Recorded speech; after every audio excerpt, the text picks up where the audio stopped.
Good day, everyone. This is Pineleaf Needles, and welcome to DDO Players News, where we take a look at the latest news in DDO and here at DDO Players. And please welcome my co-host from Ravenloft, Draculetta. Hey, everybody. What's going on?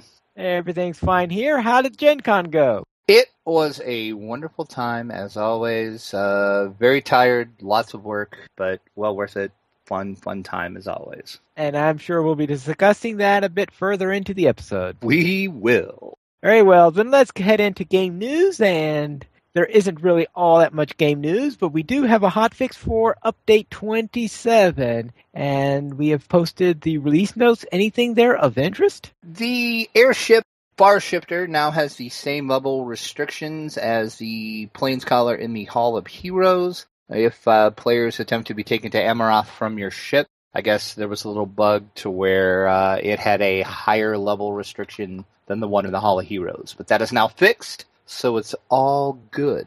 Well, at least it wasn't a lower level one. I could just imagine a level 1 trying to far shift into there. Yeah, that probably would not be a good time. Also, the Fellblade is now bound to character on Acquire, and that is, of course, one of the items that you can get in the new raid. Horn Devils now teleport less frequently, and there was some tweaks to the Mysterious Remnants, and some tweaks to the Trials of the Archons quest, and the Demon's Assault quest. So just a few tweaks and fixes here and there, nothing too major, really.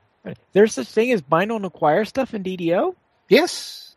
Haven't you got anything that was just starter stuff? No, yeah, I've gotten, I can't think of what else I've gotten, but yeah, I've gotten a few things that are bind on Acquire. Yeah, I don't think I remember ever getting anything that had that label on it. Really? So I guess I haven't been in any raids. Yeah, that could be, too. I'm trying to think of what it was that I even got. No, I can't even think of what it was. All right. Then we'll head into the DDO Chronicle, issue 152, which seems to have an Archon on the front.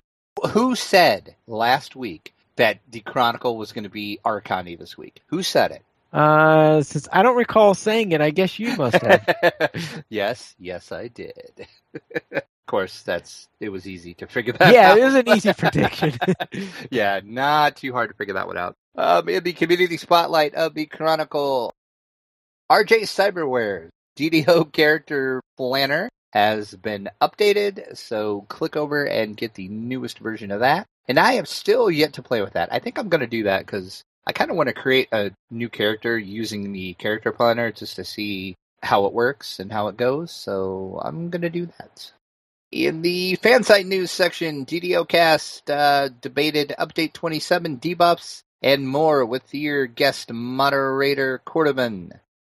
Be sure to check out the debate. Those debates are always so good on DDO Cast. And the damsels headed into the Demon Web, so click to hear their adventures there. And Jeff over at DDO Gamer gives you a review of Update 27. So click over to read his blog post to see how many thumbs he gave it. So they went to the Demon. Did you find any spiders in the Demon Web? Yes, you should. And probably some writers too, I would think. I would think some writers will also be there. Yes, that's a possibility. You know, the whole Loth thing, you know. Yeah.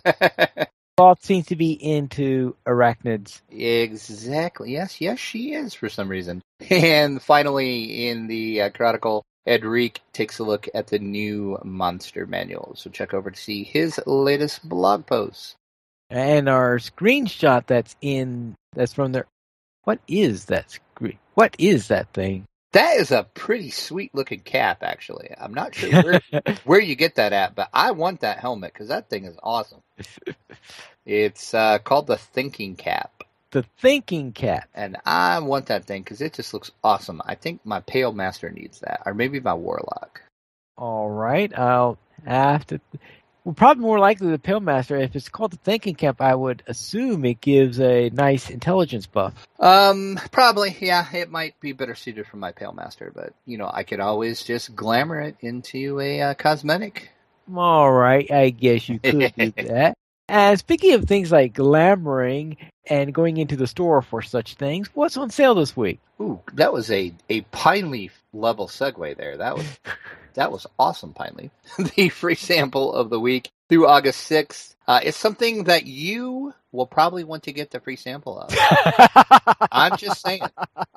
Rumor has it you have a little problem jumping, so you're going to need that lasting potion of jumping. You can get 10 of those, and that will give you plus 20 to your jump when you use the coupon code JUMPR. JUMPR. One code per account, but as I said, you do get 20% off your shared bank storage, your character bank upgrades, storage bags, and the shared bank platinum vault. So it is another good sale. All of those are always great to see on sale. All right, then let's head into our site news, and we'll begin with screenshot of the week number 27. And it looks like we have a little dedication to our departed hero.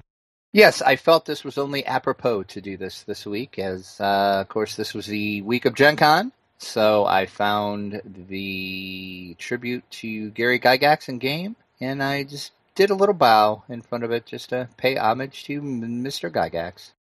All right. That's a nice, fitting way to celebrate Gen Con. And if you have a screenshot you were proud of, send that to podcast@ddoplayers.com, and we might feature it on the site, which we have a player-submitted one coming up next week, as a matter of fact. All right. And speaking of Gen Con, what did you do for Gen Con? It looks like you've made a few posts. Oh, what didn't I do for Gen Con, Pine Leaf? It was a busy 4 days. I did do several posts and several videos, and I have a couple more yet to come, actually. What I did is there was a few people that I interviewed at their booths. So the videos that I did are fairly small in length. They're between like 2 and 5 minutes because we were basically at their booth on the floor with people walking up, and I didn't want to take up too much of their times. But you got just a little overview of, what their products were or their game. Like, just an example, I did interview one of the game designers for the Tesla versus Edison board game, which I did get a chance to play there on the floor as well. And I must say that game is pretty amazing. It's a really fun game, easy to learn, easy to pick up, plays pretty quickly. Since I work for a company founded by one of Tesla's friends, I guess I would have to take Tesla's side. If anybody knows me, they know that I take Tesla's side too. So there is a funny story behind that. The reason why I say that is when I was in high school, I took for an elective, I took radio communications, and I almost failed one of the tests in the radio class. What? Yes, because I refused to say that Marconi invented the radio. Because everybody knows it was Nikola Tesla that did invent radio, and not Marconi. Marconi just gets the credit where it's not deserved, but I digress. So the teacher threatened to fail me on the test because that was the wrong answer, and I had to give him a passionate plea why I felt the way I did. And apparently it worked because I did not get an F on that test. And from then on in that class, I was known as the Tesla guy. Oh, well. Yeah, so check that video out. Then we talked with Grant Wilson from Rather Dashing Games about their new game, Graveyard Ghost and Haunted House, which I haven't played it yet. I did actually pick it up at Gen Con while I was there, so I'm looking forward to playing it because I like the other games that Rather Dashing Games has done, and that's basically a tile-laying game that involves a little bit of strategy. We talked to Grant about that game. Also talked with actress and very geeky gamer Jen Page. That name might be familiar with a lot of people if they've ever seen Gamers Darkness Rising, Journey Quest, just to name a few of the projects she's been in. She was there talking about a new project she's involved with called Chidea, and we talk about that a little bit. And then we also talked with author Elaine Adams about her Legends of Orkney book series and the alternate reality game they have created from that called Battlecasters. And there was a ton of people playing Battlecasters all throughout Gen Con. What that is they have the beacons set up all throughout the convention halls and you have to find a certain beacon, and then once you go to the beacon, you get cards for your deck. And of course, this is all played with your phone. And then once you have enough cards, you can actually create spells or whatever, and then you have to try to close this portal. And it was a race to see who could close the portals the fastest. And you could like team up with people if the game would tell you if people were close to you that were playing. You could do something in the game to let them know, and then you could team up and you could cast something more powerful that would take the beacon down even quicker. And there was just a ton of people playing that. That was a very popular booth this year. And yet to come, we have a complete walkthrough of the exhibition hall and the halls surrounding the exhibition hall where a lot of the gaming was taking place. I just have not had a chance to edit those videos together yet, so that will be coming maybe tomorrow or maybe Wednesday. It depends how much time I have. And what about the infamous panel? Yes, that's what I was going to talk about next. There was a Titan's Grave panel, as we have talked about on the show, that happened, and I did go to it, of course, and I did record said thing. I only recorded the audio. I checked with the PR person that was there from Geek and Sundry, and I asked her after the panel was over if I could release the panel, and she said, send me an email, because she was basically the panel went overtime, and Laura Bailey was there on the panel, and she had to actually go to the Geek and Sundry booth because she was going to be signing posters, and she was late getting there because the panel went over. So she said she had to run her over to the booth, but sent her an email, and she would check with Will Wheaton to make sure it was okay to release it. And late Sunday night, I did get the go-ahead email from her that we could indeed release the panel. So look for that. I'm hoping tomorrow morning, which will be Tuesday, as we're recording this on Monday night, at 10 a.m., I shall post that panel, and you can hear all of the goodness that was held within. Just to give you a little teaser of what's going on. Ooh, a teaser. Just a teaser. Episode 9 of Titan's Grave will release tomorrow. Episode 9? August 4th. I know, I was wrong. I'll admit it. I was wrong. I thought episode 8 was the final, but nope. We've got episode 9 coming out tomorrow on Tuesday, August 4th. And then next Tuesday, August 11th, we have episode 10, and that will be the final of season 1. You're talking as if there's going to be a season 2. Well, as a matter of fact, there is going to be a season 2. That was the news broke at the panel, that there was going to be a season 2 of Titan's Grave. At the same time, we found out there's going to be a season 4 of Tabletop. Oh, you mean I thought that they would be doing a Kickstarter first to see whether or not they could fund it? Apparently not. Basically, from how Will Wheaton described it, Geek and Sundry just got bought by a company called it's like Legendary, I think is the name of it. The name's escaping me right now. And Legendary really, really wanted a season 4 of Tabletop. And Will Wheaton really, really wanted a season 2 of Titan's Grave. So he said they came to an understanding and an agreement. And thus we got a season 2 of Titan's Grave as well. So I'm not sure what all that entailed. He didn't go into details, but it sounds like yes. So we will have a season 2 and a season 4 for all the Tabletop fans, which is awesome because Tabletop is just an awesome show. All right, then. Then let's head into news beyond DDO. And how many people attended Gen Con this year? A whole bunch, Pine Leaf.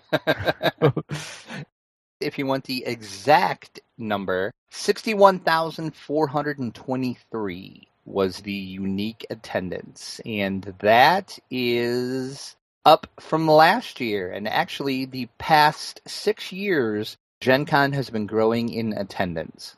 And I can tell you, just from being there, I am noticing it, because this year, it was crazy crowded. I mean, it's almost, I was talking to one of my friends about this, that was there this year too. It's almost to the point where I think Gen Con is getting too big for itself, if that makes sense. Okay. Because it's huge. I mean, I can remember, of course, I was never at when it was at Lake Geneva and it was, just tiny. But I can remember, like, first year I ever went to Indie Gen Con, there might have been maybe 20,000 people there. Maybe. And it's just a big difference. I mean, it's because if you go, I would say the first 3 hours after the exhibition hall opens, you can hardly walk through there. It is just wall to wall people. Mm. It's insane. I mean, yeah, I have some video. I'll have to look to see how well it turned out, but I videoed, I think it was on Friday morning maybe, the line of people. You could barely get through the one of the entrance hallways of the exhibition or the conference center. You could barely get through the hallway for all of the people that were lined up waiting to get into the exhibition hall. Right. It's insane. So yes, Gen Con is growing and continue to grow. And we have a press release from Gen Con LLC that talks about this. There is a link where you can read the full press release. And there was little quotes from the mayor of Indianapolis and the president and CEO of Visit Indy about what they think about Gen Con being in Indy. Spoiler alert, they love it. Yes. Now, I have to admit, though, that you weren't exactly selling this to me when you're telling me how crowded it is, because... Yeah, that's the... Like I said, it's getting too big for itself. I think what they're going to have to do, and once again, I was talking to a friend about this. Have a Gen Con East? No, what I think they're going to need to do is what most other conventions do, and they're going to have to start putting a cap on badges. But then you're going to create the rush like you get for like PAX and like Comic-Con where badges sell out almost instantly. But because, the convention center in Indy is only so big.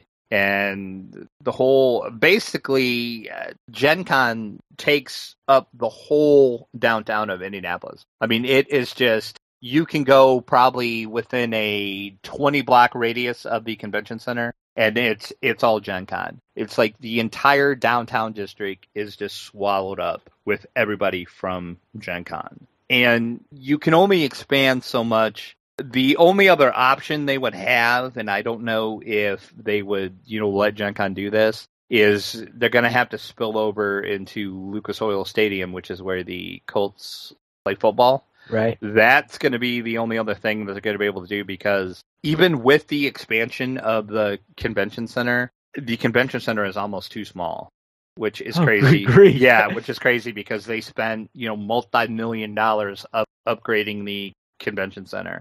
And it's just a crazy, crazy mass of humanity that's in there. Who uses the Colt Stadium in August? Funny you mentioned that. Because on Friday night, there was a One Direction concert there.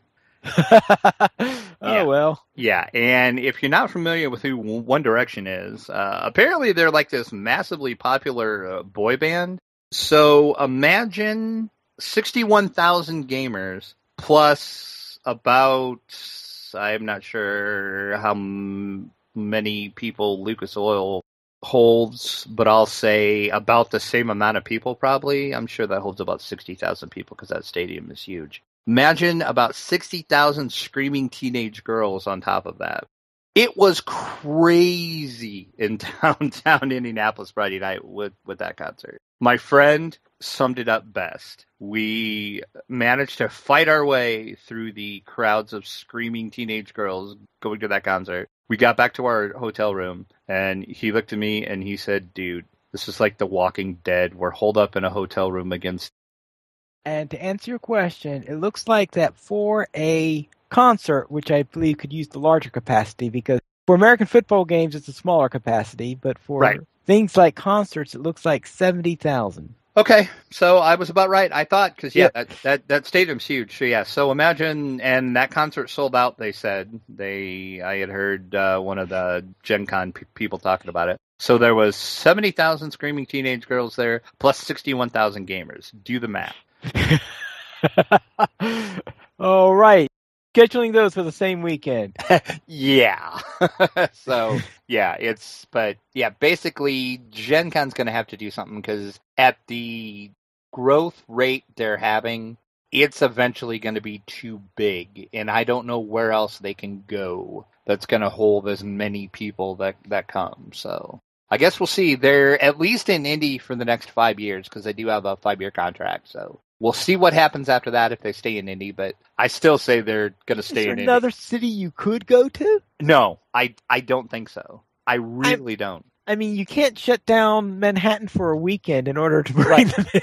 That's exactly it. It's like, what city is going to let you basically take over your entire downtown district for 4 days? There's not many, I don't think, that will let you, because I don't even think for San Diego Comic-Con, which is, massive and huge, I don't even think Comic-Con takes over all of the downtown. I think it's way more spread out.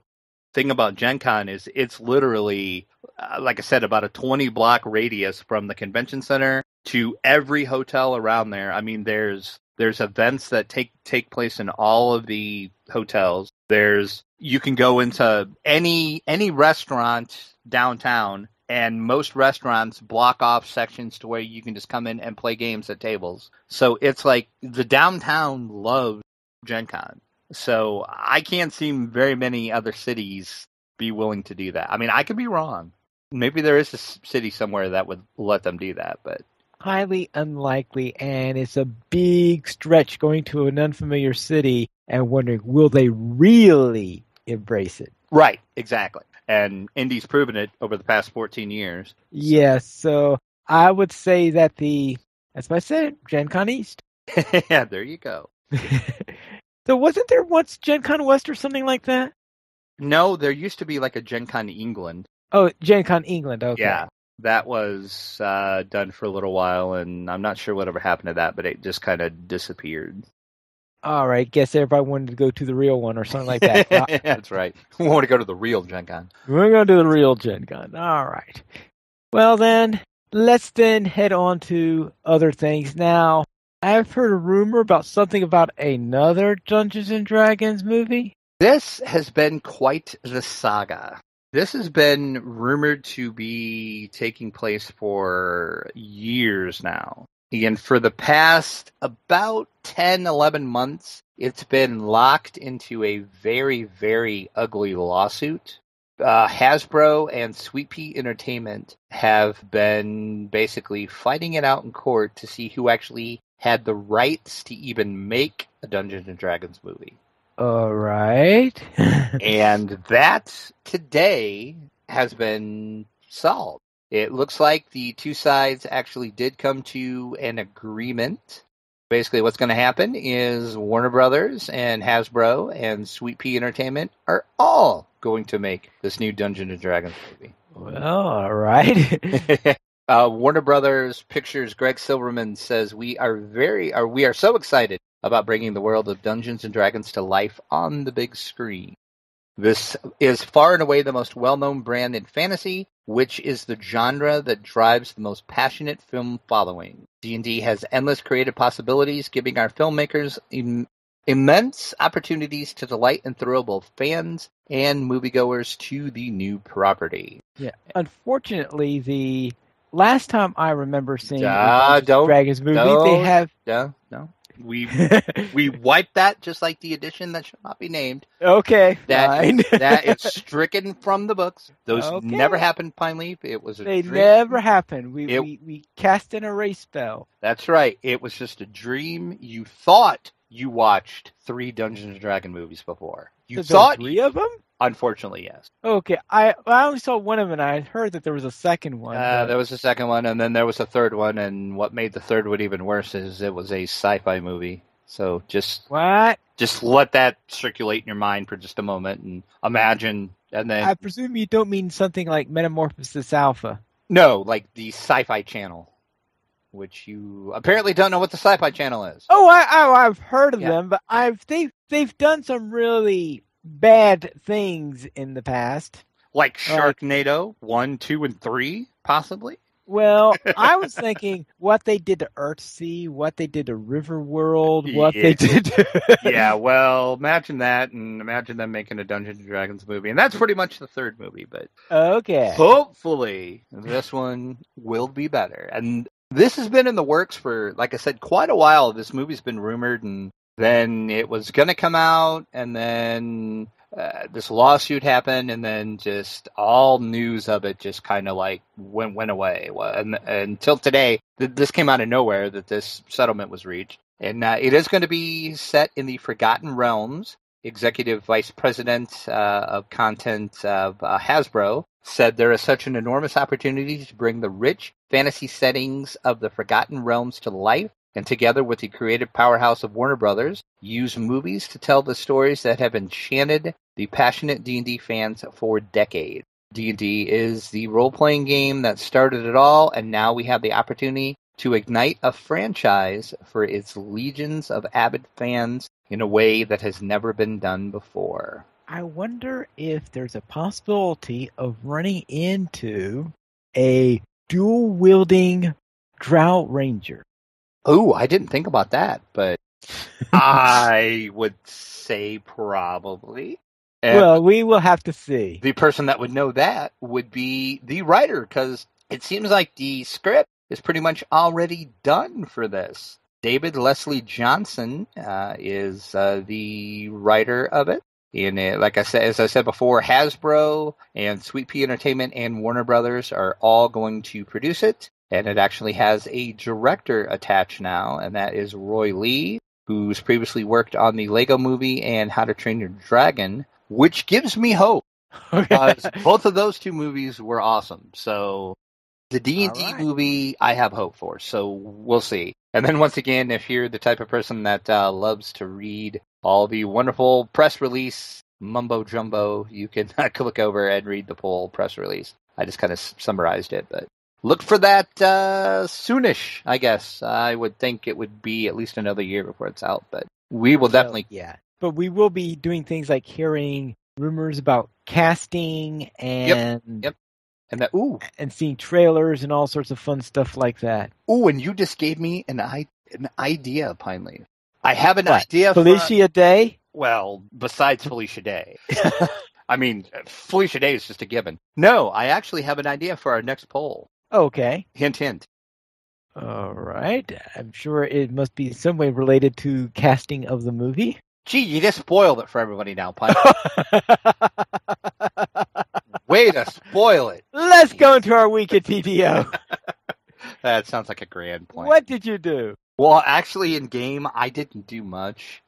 Wednesday night at our little playthrough that we always do on Wednesdays, you and I basically just ran around the orchard a little bit, the landscape, just kind of just checking it out because you had never been there. And, of course, I'm doing some stuff on that with my pure rogue. And we only had a limited amount of time to play on Wednesday night, so we decided just to go out there and just do some Slayers and Explorers and such.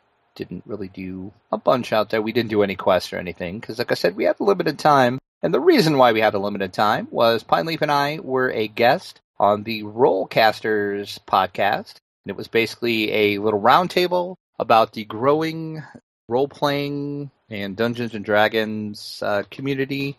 And as far as I know, I looked today and that show is still not released. So as soon as that gets released, I'll be sure to link that so you can hear all the wisdom that Pine Leaf and I had to bestow. Both words of it? Probably, spoiler alert, not much. But it was fun, and we want to thank those guys for having us on. And also a big thank you to the guys at the Battle Bars. Remember the Kickstarter for the Battle Bards that we talked about? That's actually how the Rollcasters guys found out about us. All right. Battle Bards kind of said we would make good guests on their show. So I hope that was the case. And then other than that, I did this little thing called Gen Con. Oh, I've heard a rumor that you were there. Yeah. And I was wearing my Android fitness band just to kind of see. And if you want to know what goes on at a convention, I walked 40,382 steps, and that equals roughly to about 19.12 miles in 4 days. Boy, am I sore. I would guess so. That's a lot. And trying to dodge 60,000 people. Yeah, exactly. Exactly. So, what did you do this week besides the orchard? All right. I decided to start my next permadeath character, which, based on the order which I was doing things, next in line is the Warlock.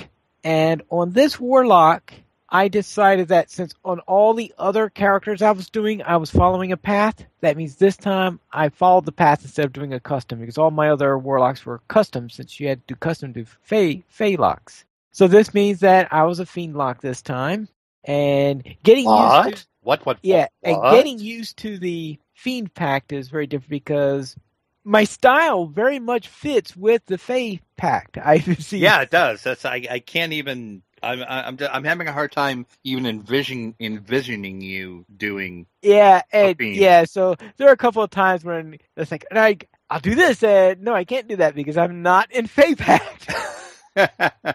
So therefore, there are a couple, and also because this is part of that series thing, my rule for that is that I use the Harper tree. So therefore, I'm going through the Harper tree. So therefore, I can't even take advantage of some of the things that you can do in Fiend. So I do feel a little bit handcuffed here in what I'm usually doing. But I went through all the Korthos Village stuff and reached level 2. That's essentially what I did with that character. And on my multi-class permadeath, when all I did there was bringing the light, I really didn't do too much with that character this week. So it was a rather light week DDO-wise.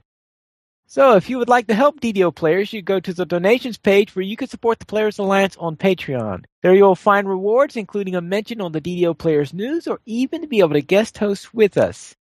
And we do not have any emails this week, but if you'd like to send us one, you can send it to us at podcast@ddoplayers.com. You could also follow us at Twitters, the Players Alliance @Players Ally, DDO Players @DDO Players, Draculetta @Draculetta_72, Pineleaf @Pineleaf Needles. On the Players Alliance, we have 3 live shows every single week. On Mondays at 8:30 p.m. U.S. Eastern Time, we have DDO Players News. On Thursdays at 6:30 p.m. U.S. Eastern Time, we have Guild Wars Players News. And on Saturdays at 8:30 p.m. U.S. Eastern Time, we have Locho Players News. You can join us for our live shows at ddoplayers.com/live. And that is all for tonight, and this is Pineleaf Needles reminding you to blast those bugbears.